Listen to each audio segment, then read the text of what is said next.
So for my class, today we're talking about the build-up to America's entry into World War II, kind of just understanding what happened in World War II before America got involved and kind of the build-up to war. In this class, this lecture is made for a high school 11th grade U.S. history class. So I hope you guys are all ready and excited to learn. So probably the most common question you get from high school students is like, why are we learning this? This is really old, all these people are dead anyway, why does this even matter?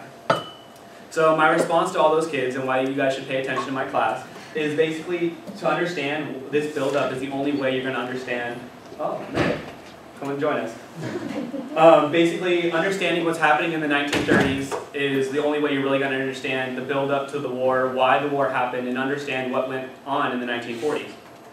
We'll kind of talk about, and you'll kind of see the difference between like the League of Nations, which was in place before World War II, and kind of the creation of the UN, which are pretty similar things, and people sometimes have similar critiques of the League of Nations that have in the UN, but one of them lasted, one of them didn't. And yeah, basically the world that's been created after World War II is the world system that we live in today, so it's really important to understand today. So to kind of understand the background, in my previous lecture we would have already talked about kind of the Depression in America, and so this way we talk about the Depression in Germany. And basically it was a lot worse in Germany. There was really high inflation, which basically means the money was not as worth as much, so they had money but they couldn't buy anything with it. And the unemployment was around 33%, which, I mean, during the recession it got up to like 9 and 10%, and that was seen as really, really bad, so I couldn't even imagine 33% unemployment. That's 1 in 3 people. And it got so bad for some people at some times that there are actually stories of this woman who had a bunch of money that was absolutely worthless, so instead of, she actually burned it to help keep herself warm. Because, you know, in Germany it gets absolutely freezing. And I mean, we couldn't understand that because I'm from Southern California and we live in this tropical paradise on university. But apparently where it snows, it gets horribly cold. And they actually burned the money to help keep themselves warm because it was more valuable as warmth than to use to buy food or bread or firewood, which is just absolutely crazy to me. I would never understand that. So during this economic turmoil, Hitler tried to actually militarily take over Germany, and that's what's called the Beer Hall Putsch. It failed. It didn't actually work. He was arrested and thrown in jail, and while he was in jail he wrote basically his manifesto, which he calls Mein Kampf, which is German for My Struggle. In it is when he really kind of talked about everything that he wanted to do and everything he was going to do once he took power. So in prison he also realized that militarily it was not the way you could take over. That was not going to work. The way to take over power was to be elected. And so in 1933 he actually was elected and he became chancellor. He was actually only elected with 33% of the vote, which is kind of just important to show you that, you know, in Germany this time, that system, and even in our system, someone can win the presidency without everybody voting for them or the majority of people voting for them. So it's another reason important to study history and understand the rules and why things are done the way they're done.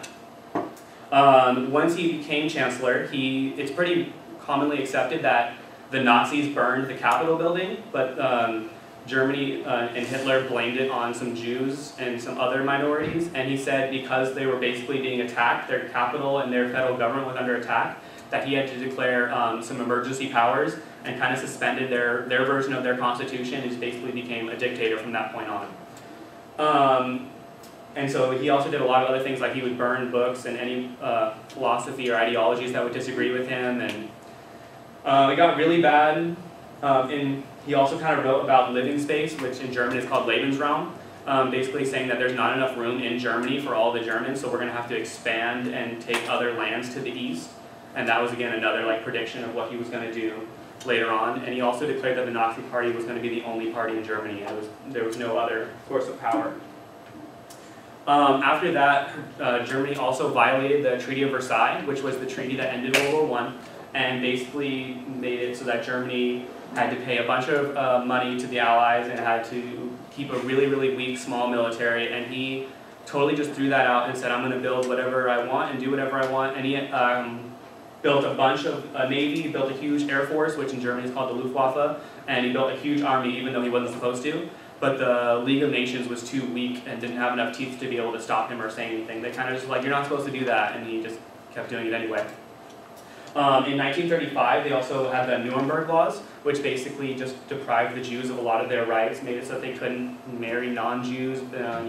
They had to be identified. And it got really bad, kind of down towards the bottom. It's called the Kristallnacht, or the Night of Broken Glass, when basically there was just a bunch of violence against Jews and other people that the Nazis deemed undesirable to be under attack. And it's called broken glass because they smashed all of their businesses and their windows, and there was just broken glass throughout the whole streets. Another important date is the Spanish Civil War. In this Civil War, it was a chance for Germany and Hitler to perfect his war machine and practice for World War II. He invented this strategy called Blitzkrieg, which means lightning war in English. And basically, it was where all the dictators of Europe got together and joined one side of the Spanish Civil War, and all the democracies didn't support the democratic sides. They just said, this isn't worth it, we don't want to fight. And that really sent the message to Hitler that he can kind of get away with violence, and get away with violence on the world stage. And then, so here's just kind of understanding what Blitzkrieg is. It was designed as a quick, fast attack because he didn't want a repeat of the trenches that he fought in World War I. So basically, he would just attack as fast and as hard as he could and surround them. He'd hit them with heavy tanks and surround them and absolutely destroy the enemy before the enemy even knew what was happening. And they would use that with tanks and close air support and mechanized units in a way that Europe had never seen before, and absolutely stunned all of Europe when it finally went through. So kind of like the military stuff that was going on is in 1936, Italy tried to invade Ethiopia, and they tried to create another Roman Empire and create the Mediterranean as their sphere of influence. And then during the Civil War, again, the democratic forces got defeated by all of the dictatorships in Europe. And in 1936, the Rhineland was actually here. I have a map I can show you. This is the Rhineland right here that was pretty much taken away from Germany after the war to kind of punish Germany. And so he reoccupied that area and took it back over for economic interests. He also invaded this area here, Austria. He invaded it and then had them have a vote. And so basically it was a vote under the military invasion of Germany, and they said, do you want to join us or not? And actually 98% of the population voted to join Germany at that time. And then after that, he said there was areas in Czechoslovakia here called the Sudetenland that he said were ethnic Germans that should belong to Germany and not to Czechoslovakia. And he threatened military force if he didn't get those lands. And so Europe had this conference in Munich, and they all got together and they said, what can we do to avoid war? And Britain and France basically gave those lands to Germany to try to avoid the war. And so that became known as the policy of appeasement, because it was basically we understand that after the Treaty of Versailles you were treated very poorly, and we understand why you're upset. If we just give you these lands, we'll avoid war, and everyone will go home happy. And they did this without even talking to Czechoslovakia. They just kind of gave up Czechoslovakia's lands without even them having a say. They thought that this would avoid war and that everything would be great after this, but afterwards Hitler invaded the rest of Czechoslovakia, and from that point, that's when the Allies kind of drew the line in the sand. They said, if you invade the next country over, which is Poland, as you can see, it will declare war. And so at that time, the Nazis and the Soviets signed what they called the Non-Aggression Pact. They basically agreed not to go to war against one another, and that they would divide up Eastern Europe evenly amongst themselves. And they divided up Poland and the Baltic regions. And so that's why, having guaranteed that he wouldn't go to war with Russia and Stalin, that he decided that he could take over Eastern Europe with Stalin. And so on September 1st, 1939, that's kind of the official start date of World War II. That's when he took over Poland and war was declared. And then the U.S. basically said, we don't want any part of this, we're going to remain neutral. We just fought a huge war with you guys 20 years ago, and you guys, if this is your own problem, you guys go ahead and work it out. At this time, it's kind of this time period known as the phony war, because there were several months where fighting didn't occur. The Allies put a bunch of British and French troops in France to get ready to fight Germany, but they did not want to be the ones to attack. They were still hoping that it diplomatically could be worked out. So instead, Germany decided to invade Denmark and Norway and these areas here to basically just cut off the whole coast and make sure that the Allies couldn't land troops anywhere. And so eventually, Germany did declare war on on France on May 10th, and France surrendered in about 40 days on June 22nd. Because of that blitzkrieg and that massive attack, they were just overwhelmed and they couldn't fight on. This was the France's like defensive position. They built like a bunch of concrete defenses to try to protect the border between the two, and Germany just went right around those and didn't even attack the concrete defenses, so that didn't work at all. And so then after that, the British were surrounded at this place called Dunkirk, and so this is kind of a picture of it where they were totally surrounded. And Germany expected England to surrender after France surrendered, and so he just kind of sat there and was like, okay, surrender, come on, surrender already. But they actually never did, and it's called the Miracle at Dunkirk because actually the British Navy and a bunch of British civilians sailed their ships across the channel and tried to save as many British and French troops as they could, and they saved a total of 338,000 soldiers. After that, it led to the Battle of Britain, which is basically just the air battle over the skies of England that was fought at this time because Hitler realized that England wasn't going to surrender. Winston Churchill was not going to surrender. So he decided to bomb their cities, their infrastructure, and their military sites to try to be able to prepare for a naval invasion of the island. But the British had two very powerful secrets on their side. They had this new invention called radar, which basically lets you know where the planes are, when they're coming, and how many there are of them. This was a brand new technology that had just been invented at the time that the Germans didn't even have. And it was so impressive of a technology that there's a quote from the guy who invented radar. They said, radar won the war, the bomb just ended it. Because without radar, the British probably wouldn't have survived. And the radar protected a lot of American ships in the Pacific and a lot of other areas. It basically won the air war, and that's how the Allies were able to crush Germany, because they totally ruled the skies. The other thing that the British had is they broke the secret code that the Germans had. It's called the Enigma Code. There's a great movie about it called The Imagination Game. If you guys get a chance, I would recommend it. It's really good. And basically, being able to know, like the Germans, what they're saying, and being able to have the radar to see where they're coming and how many of them, the British were able to save their fuel and not just fly patrols. That was the normal way that you would defend your island at that time. They were able to just wait for them to come to them, and then they would be able to attack. And it saved them a bunch of fuel and that actually saved them because in the UK they're an island and they were absolutely surrounded by all the U-boats, and it was very difficult for them to get any supplies in to England, and so that literally saved them. It prevented Germany from being able to invade them. There's an extra credit opportunity. If any of you guys want to go to some of the museums nearby, they have a lot of information on this stuff. One that I love is the San Diego Aerospace Museum. It has a whole section dedicated to the Battle of Britain that I just talked about. If you go there and write a one-page paper about what you learned and saw, I'll give you some extra credit. There's another museum right near us, the Cabrillo Monument, talks about the Pacific War. It kind of has some of the military defenses in San Diego and what the plan was in case the Japanese would ever attack San Diego. So that would be a little harder to write about because there's not as much information, but I would still give you guys extra credit if you went there.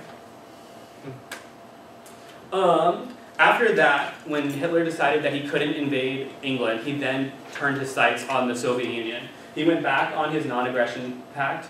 He kind of saw in his manifesto, it shows, and basically his thinking, that he saw the Slavic peoples of Eastern Europe as kind of subhuman, kind of how he saw the Jews and a lot of other undesirable people. And so he attacked them, and it opened up a two-front war for Germany, which historically has been awful for Germany, and this just proved that again. And it really hurt Germany because of the Russian winter. They thought that they would invade in June and that the war would be over before Christmas, but they were totally wrong. It went on for the rest of the war, and the Russian winter killed just as many people as the Russian troops did. And the code name for the operation of invading Russia was called Operation Barbarossa. So that's kind of what was going on in Europe. What was going over in Asia, Japan invaded this place called Manchuria. I have a map for you. You can kind of see Japan, and they already had control of Korea, but then they invaded and took over this area here called Manchuria, and they kind of created a puppet government there because their goal was to create a greater East Asian co-prosperity sphere, and their slogan was they wanted Asia for Asians, because at this time colonialism was in full swing and most of Asia was controlled by European powers, and they wanted to basically create their own version of a European empire in Asia. And so basically, after they had control of Manchuria, they wanted to expand their empire and move into China. So they kind of copied what Hitler did and manufactured a fake reason to invade and attack. So they attacked China and tried to take over there. And one of the famous instances in that war was the rape of Nanking. It was basically the Japanese had taken over and occupied that major city, and they just killed and raped a lot of civilians and killed a lot of people in the city of Nanking, and it was really, really awful. It's actually, a lot of Japanese deny that this ever happened, and it's actually not even allowed in their history books over there. So it's another reason why we're studying history, so we can find out what actually happened and talk about it and try to avoid some of those things from ever happening again.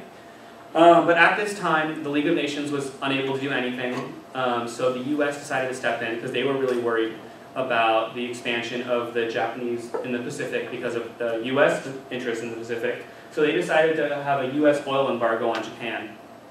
And that just kind of crippled their economy. It's ironic because the same thing happens to the US in the 70s. We'll talk about that when we get there in my class.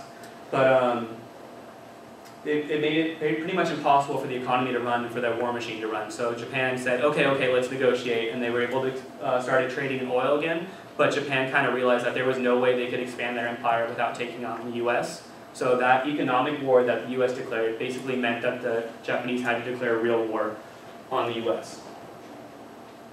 And then here's kind of the map. Like I said, they invaded China, they occupied Manchuria. These were what Japan kind of already had, and some more islands in China. These territories were all controlled by the European powers that were kind of overwhelmed and being attacked by Germany, so they had no way to work or protect any of those lands, so they were kind of easy pickings. And the Philippines was controlled by the US at the time, so on the same day as Pearl Harbor, they also invaded the Philippines in that surprise attack.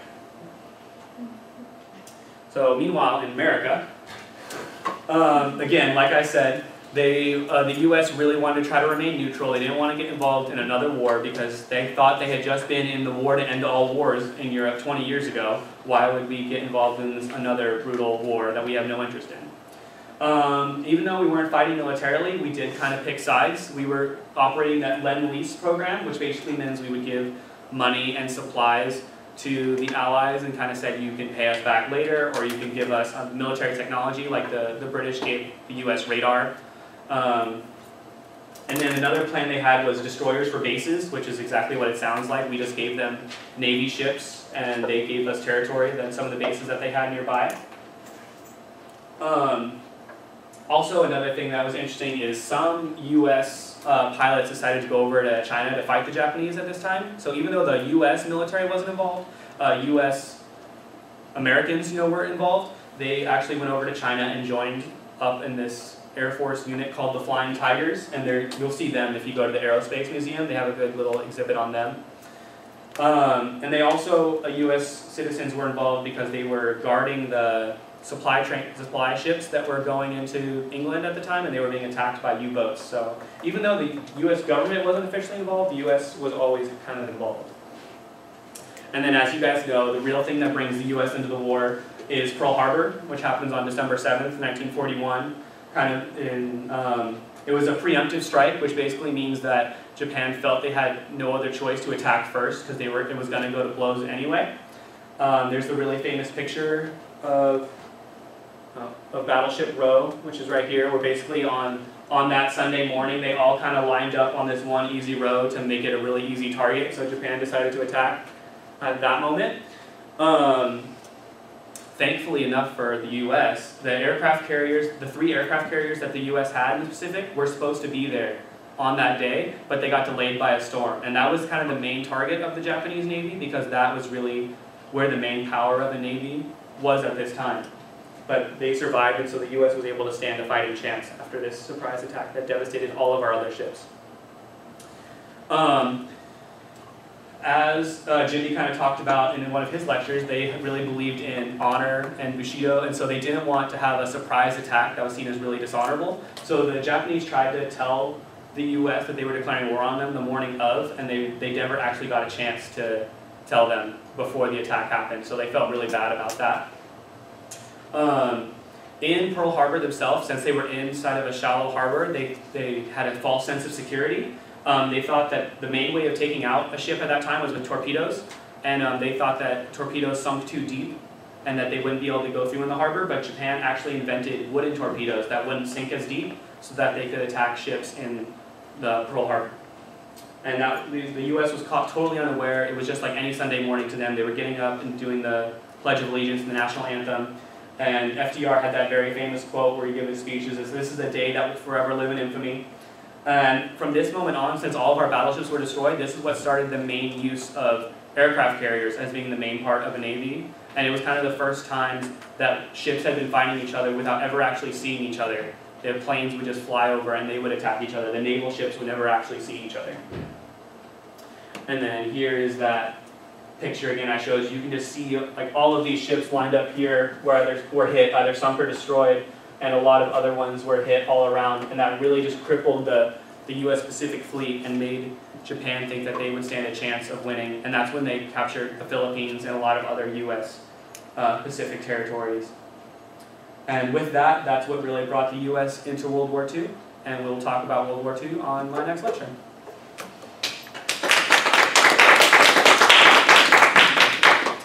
Any questions? Yes, Jimmy. When was the Enigma code cracked? Would you know the year?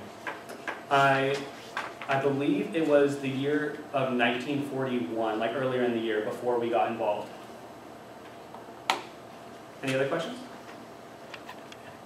Thanks, guys.